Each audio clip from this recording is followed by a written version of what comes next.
ಒಂಥರ ಇದೇ ಇಲ್ಲ ಇದು ಸದಾ ತಾಳಮಯವಾದಂಥ ಸಂಗೀತ ಅಂತ ಅನಿಸುತ್ತೆ.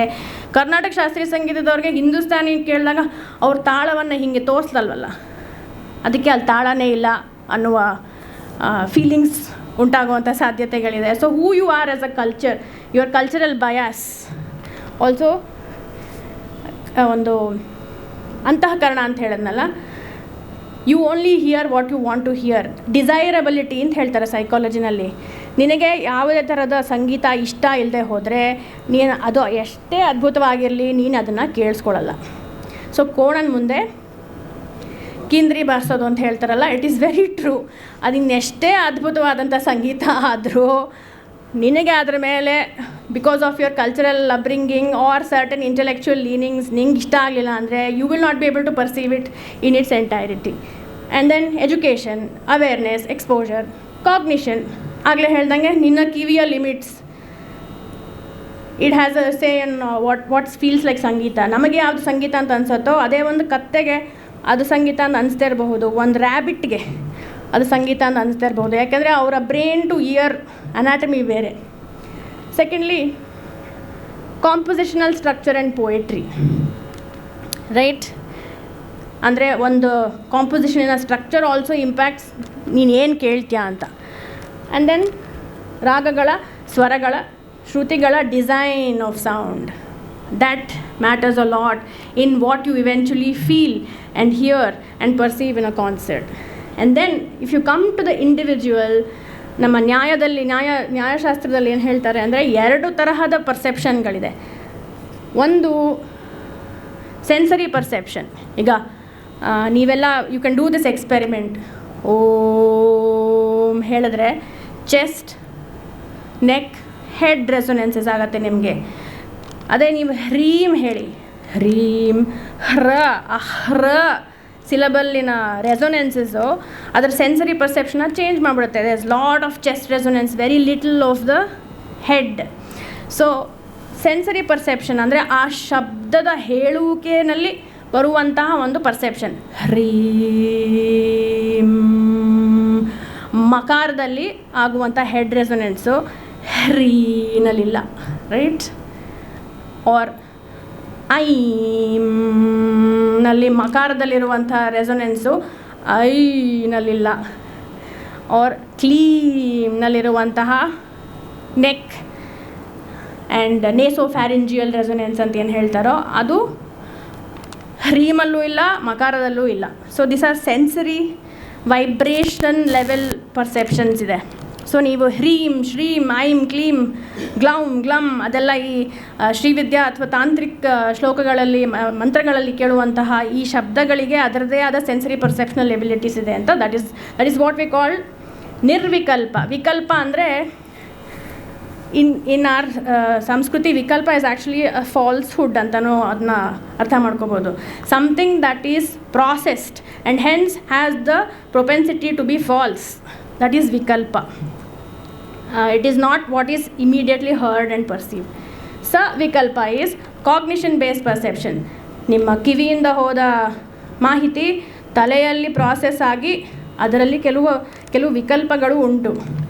Do not imagine that the brain is a very accurate organ. ಅದರಲ್ಲಾಗುವ ಎಲ್ಲ ಒಳ್ಳೆಯ ಪ್ರಾಸೆಸಿಂಗ್ಗಳ ಜೊತೆ there are vikalpas also in the brain, and hence in clinical psychology we'll find, have you heard people can have false memories?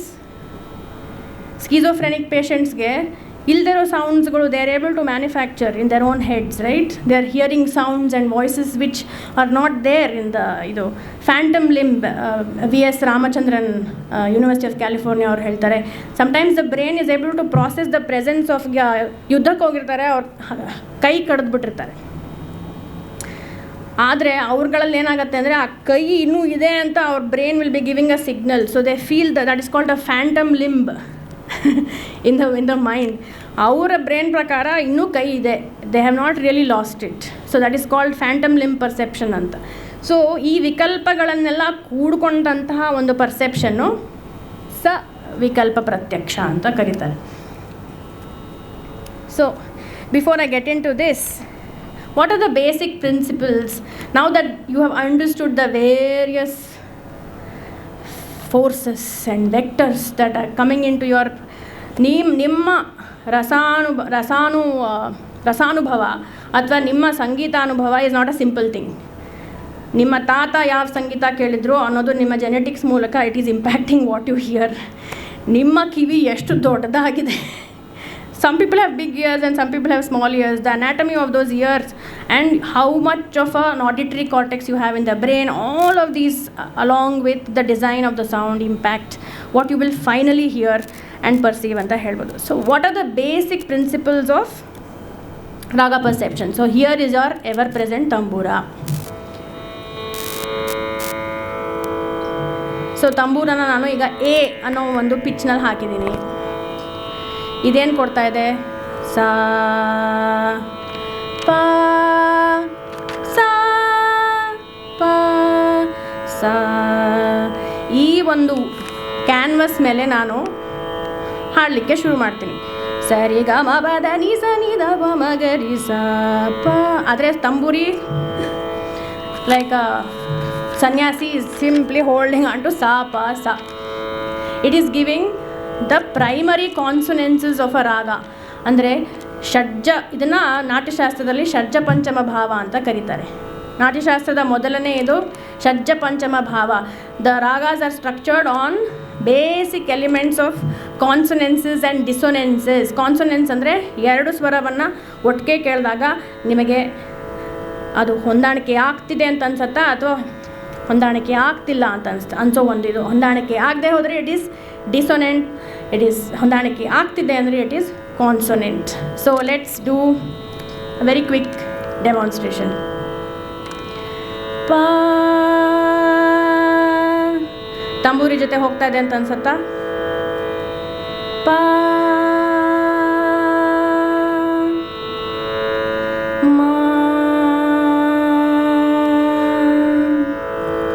fairly. Ga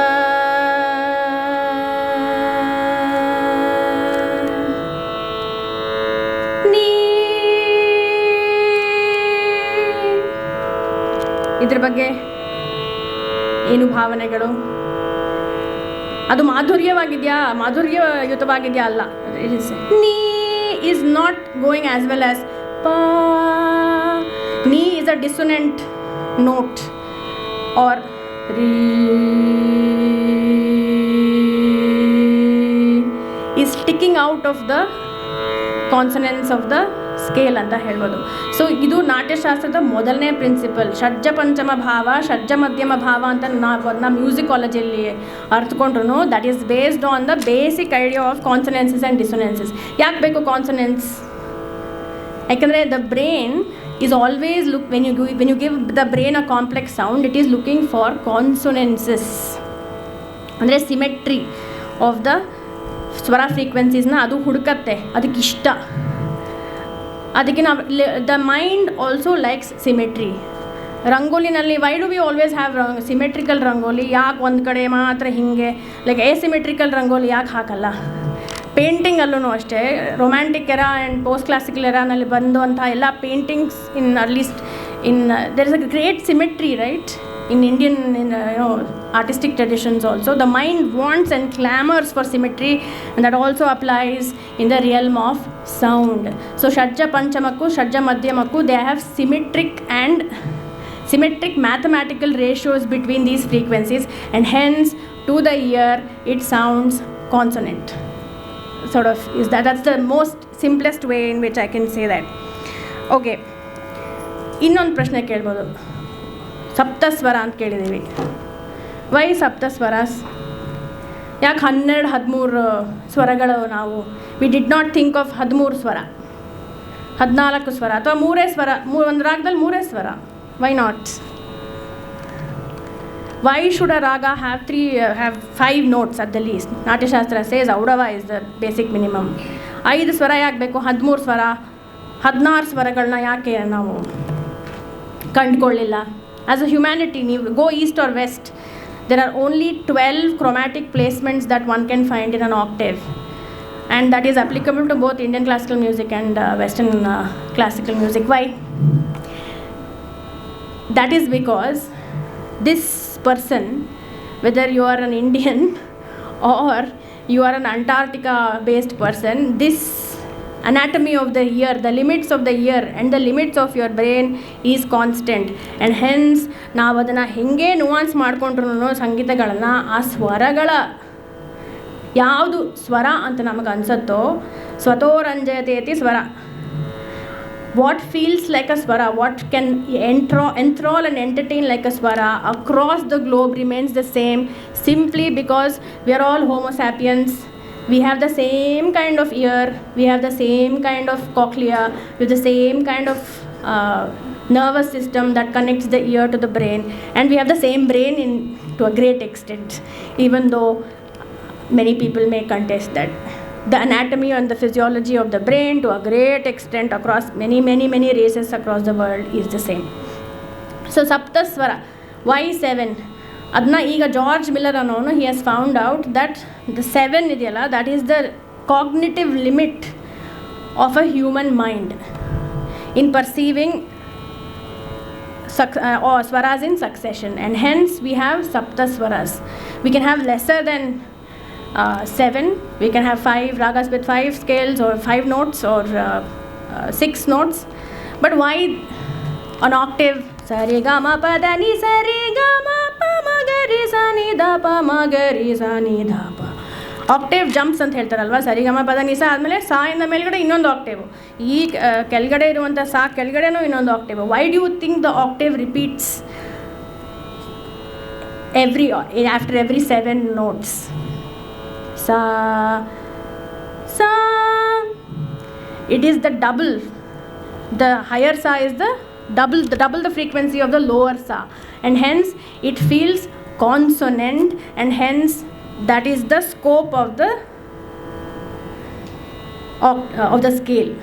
That's why we don't have 13 swara iruvanta scales, 16 swara iruvanta scales, because at the level of the 8th note the frequency is doubled, and hence that feels like the same note as the ಮೇಲ್ಗಡೆ ಇರುವಂತಹ ಸಾಗು ಕೆಳಗಡೆ ಶುರು ಮಾಡುವಂತಹ ಷಡ್ಜಕ್ಕೂ same ಕಾನ್ಸನೆನ್ಸ್ ಇರುವಂತಹ ಒಂದು ಭಾವನೆ ಬರುವುದರಿಂದ that is the scope of an octave in many ways.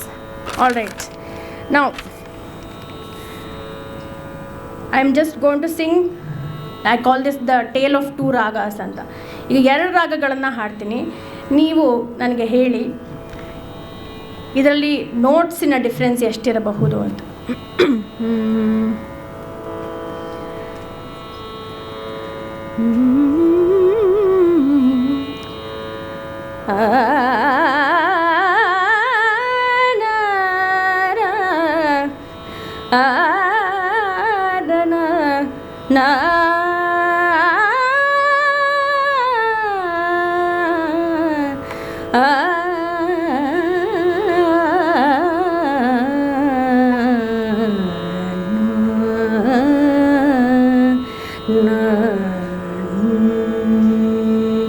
ಎರಡು ರಾಗ ಹೇಳೋಣ, ಒಂದು ರಾಗ ಹೇಳೋಣ?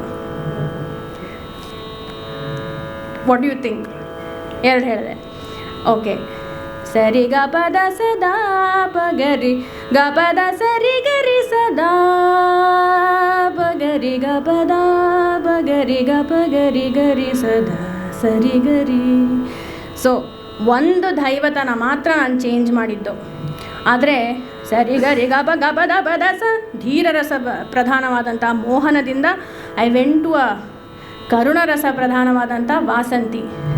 ದ ಸರಿ ಗರಿ ಸದಾ ದಾ ದಾ ದಾ ಪಗ ಗ ಪದ ದಾ ಪಗರಿ ಗ ಪದ ದಾ ಪಗರಿ ಗ ಪಗರಿ ಗರಿ ಸದಾ ಸರಿ ಗರಿ ಸದಾ ಸಾ. ಒಂದೇ ನೋಟ್ ಚೇಂಜ್ ಮಾಡಿದ್ದು. ಆ ಶಾರ್ಪ್ ದೈವತಕ್ಕೂ ಅದರ ಕೋಮಲ ಸ್ವರಕ್ಕೂ ಇರುವ ಸೆಂಟ್ಸ್ ಡಿಫ್ರೆನ್ಸ್, ಅಂದರೆ frequency difference is under 10 cents, ಅಂದರೆ ತುಂಬ ಚಿಕ್ಕದಾದಂಥ ಒಂದು ಫ್ರೀಕ್ವೆನ್ಸಿ ಡಿಫ್ರೆನ್ಸು. ಅಷ್ಟೇ ಡಿಫ್ರೆನ್ಸ್ ಆಗಿದ್ದರೆ what cause this phenomenal change in the rasa? 2 ರಾಗಗಳಂತ ನೀವೇ ಗುರುತಿಸಿದ್ರಿ. ಯು ಕುಡ್ ಸೆನ್ಸ್ ದಟ್ ಇಲ್ಲ ಅದು ಬೇರೆ ರಾಗ ಇದು ಬೇರೆ ರಾಗ, ಇದಕ್ಕೆ ಬೇರೆ ಥರದ ರಸ ಅದಕ್ಕೆ ಬೇರೆ ಥರದ ರಸ. We went from dheera to karuna by simply changing 1 note which differs from its cousin by less than 10 cents. If you know frequency and physics, that's a very small number. So Natyashastra ಏನು ಹೇಳುತ್ತೆ? It says that all swaras are not born equal. All swaras in a scale are not equal. There is a sociology to the swaras. ಕಿವಿ ಎಲ್ಲ ಸ್ವರಗಳನ್ನು ಒಂದು ರಾಗದಲ್ಲಿ equal ಆಗಿ ಕೇಳಿಸ್ಕೊಳ್ಳಲ್ಲ. It will hear certain intervals more dominantly than the other intervals. And if you change that dominant interval, it can cause a very distinct concomitant shift in the perceptual outcome of the raga. So ಒಂದು family tree ಇರುತ್ತೆ ಅಂತ ಇಟ್ಕೊಳ್ಳಿ. ಅದರಲ್ಲಿ ಈ ಅಪ್ಪ ಅಮ್ಮನಿಂದ ಈ ಮಕ್ಕಳು ಹುಟ್ಟಿದ್ರು ಅಂತ ಇರುತ್ತೆ. ಅದ್ರಲ್ಲಿ ಅಪ್ಪ ಚೇಂಜ್ ಆಗಿಬಿಟ್ರೆ ಬರೀ ಅಪ್ಪ ಚೇಂಜ್ ಆಗ್ತಾನೆ, ಫ್ಯಾಮಿಲಿ ರಿಲೇಷನ್ಶಿಪ್ಸ್ ಎಲ್ಲ ಚೇಂಜ್ ಆಗೋಗುತ್ತೆ, right? So it is the same thing with a scale. If you change one note in the raga, the ಸಂಬಂಧಗಳು, ದ ಸಂಬಂಧಾಸ್ between that note to the other notes and the intermingling sambandhas between all the notes change, and hence such a large perceptual change is possible. Sariga pada sada da bagari, ಆ ದೈವತ ನಾನು shift ಮಾಡ್ತಿದ್ದಂಗೆ ದಾ ಪಗರಿ, ಆ ಫ್ರೇಸಿನ feeling change ಆಗೋಯ್ತು. ದಾ ಪಗರಿ ಇದಿದ್ದು ದಾ ಪಗರಿ, same phrase, I only moved one note. ಸರಿಗ ಪದ ಸರಿಗ ಪದ. Just by changing the way you hear ga, the way you hear ri, the way you hear sa, all of that changes. And the Natya Shastra says this is at the core of perception of ragas. So ಈ ಔಡವ ಶಾಡವ, ಈ ರಾಗದಲ್ಲಿ ಇದು ಈ ವಕ್ರ ಸಂಚಾರ ಇರಬೇಕು, ಈ ನೋಟನ್ನ ಕಿತ್ತಾಕಬೇಕು ಅನ್ನುವ ಒಂದು, ಯಾಕೆ why do we delete notes? Have you ever thought about it? ಈಗ ಜನಕ ರಾಗಗಳಿಂದ ಜನ್ಯ ರಾಗಗಳನ್ನು ಮಾಡುವ ಒಂದು ವಾಡಿಕೆ ಇದೆ ಅಲ್ಲ. Why do we delete notes? What is the cognitive basis? The basis is this, that certain key ಇಂಟರ್ವೆಲ್ಸ್ನ ಸರ್ಟನ್ ರಾಗಗಳಲ್ಲಿ ಕಿತ್ತು ಹಾಕ್ಬಿಟ್ರೆ ಆ ರಾಗದ ಸ್ವರೂಪ ಚೇಂಜ್ ಆಗುತ್ತೆ. That is exactly that is the first impart or information from the Natya Shastra which we can garner, and contemporary neuroscience corroborates it, in the sense that contemporary neuroscience basically supports that idea that perception is relative anta ನಾವು ಹೇಳ್ತೀವಿ.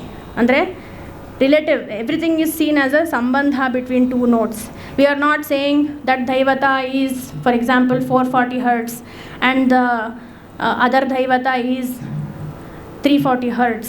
ಅದನ್ನ ಆಬ್ಸಲ್ಯೂಟಾಗಿ ನಾವು ಕೂತ್ಕೊಂಡು, ನೀವು ಇಲ್ಲಿ ಕೂತ್ಕೊಂಡು ಆ ದೈವತ ಅಂತ ಕೇಳಿದಾಗ ನೀವು ಫ್ರೀಕ್ವೆನ್ಸಿ ರಿಸೀವರ್ ಅಲ್ಲ ಅಲ್ವಾ? You are not a frequency receiver. You are not thinking oh she just hit 500 hertz, oh my god ಅಂತ, right? You are not frequency receivers. You are not perceiving sound and music at the level of frequency. You are looking at the overall structure and doing relative processing of sound in common terms. And then 10 features of the raga ಅಂತ ನಾವೇನು ನಾಟ್ಯಶಾಸ್ತ್ರದಿಂದ ಈಗ there are 10 features that qualify the making of a raga. All of them have cognitive basis ಅಂತ I want to say. ನ್ಯಾಸ, ಅಂಶ, ಗ್ರಹ, ವಾದಿ, ಸಮವಾದಿ, ಅಲ್ಪತ್ವ, ಬಹುತ್ವ ಅಂತ ಹೇಳ್ತಾರೆ. So it sounds like a lot of jargon, but I'm simply going to say that ನ್ಯಾಸ is ಒಂದು ಸ್ವರವನ್ನು ಹಿಡಿದು ನಿಲ್ಲಿಸ್ಕೊಳ್ಳೋ ಅಂಥ ಒಂದು ಕ್ರಿಯೆ.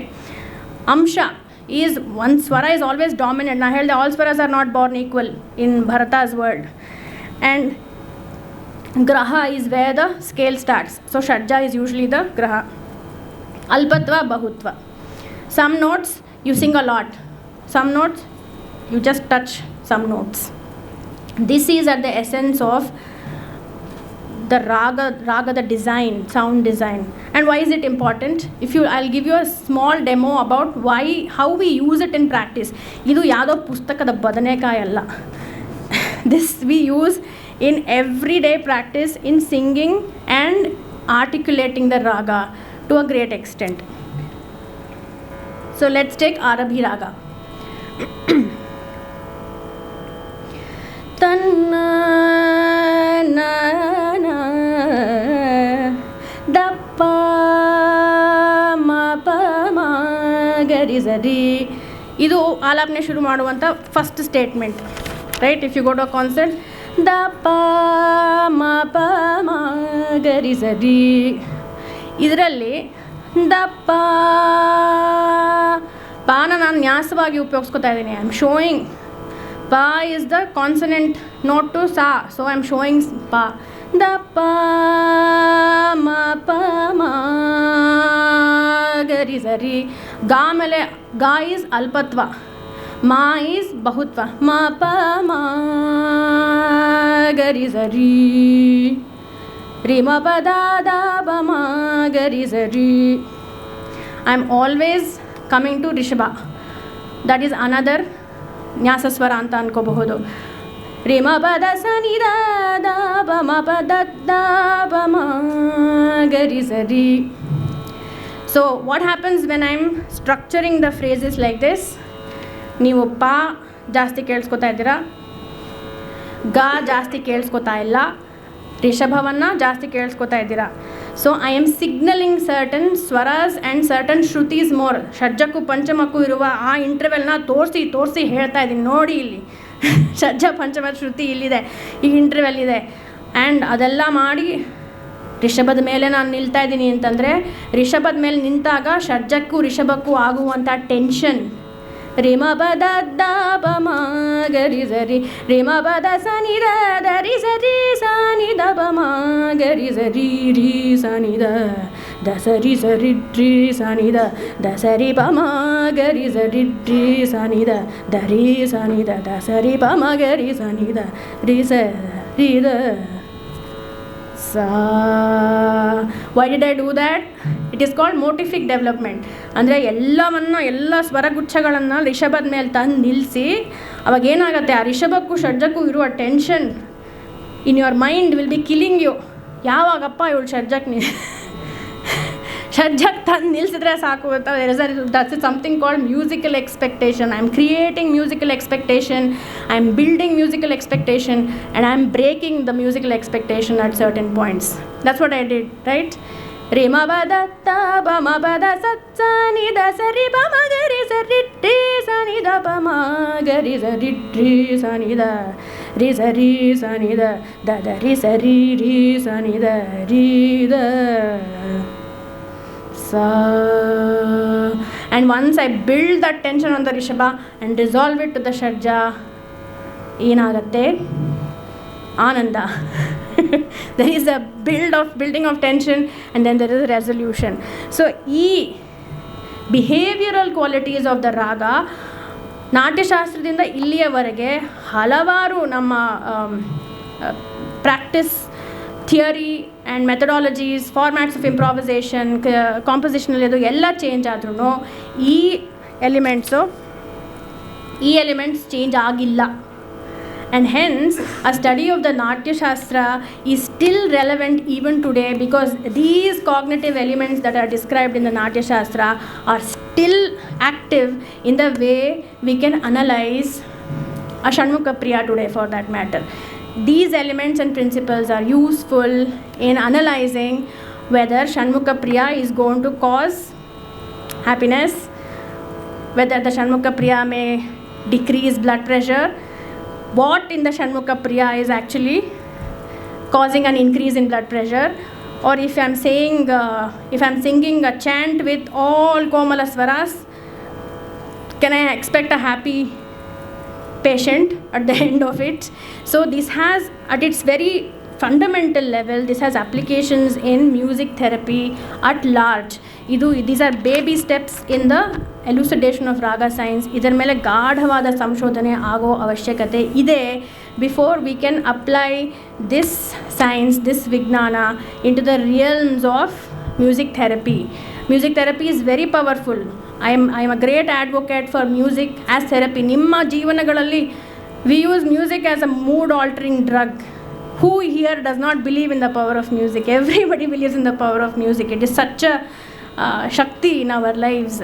ಸೊ ಬಟ್ ಅದನ್ನು ಒಂದು ಸೈಂಟಿಫಿಕ್ಲಿ ಕ್ಯೂರೇಟ್ ಮಾಡಿ ಒಂದು ಸೈಂಟಿಫಿಕ್ ಡಿಸಿಪ್ಲಿನ್ ಅನ್ನುವ ಮಾಡಿಕೊಡುವಂತಹ ಒಂದು ಡಿರೆಕ್ಷನ್ನಲ್ಲಿ ಈ ತರಹದ ಬೇಸಿಕ್ ಪ್ರಿನ್ಸಿಪಲ್ಸ್ ಅದನ್ನು ಸಂಶೋಧನೆ ಆಗಬೇಕಾಗಿದೆ. ಆವಾಗ then we will be able to specifically say that an ಆಲಾಪನೆ in raga Arabhi will cause a 25% increase in arousal in the brain, will cause a 20%, is likely to produce a 20% decrease in blood pressure in the patient who is listening to this raga in some day into the future. So I am simply ನಿಮ್ಮ ಮುಂದೆ ಒಂದು ಚಿಕ್ಕ ಪ್ರೈಮರ್ನ ನಾನು ಇಟ್ಕೊಟ್ಟಿದ್ದೇನೆ as to how this journey of a raga from Natyashastra to neuroscience is a fantastic and beautiful journey which has, and we must be very proud and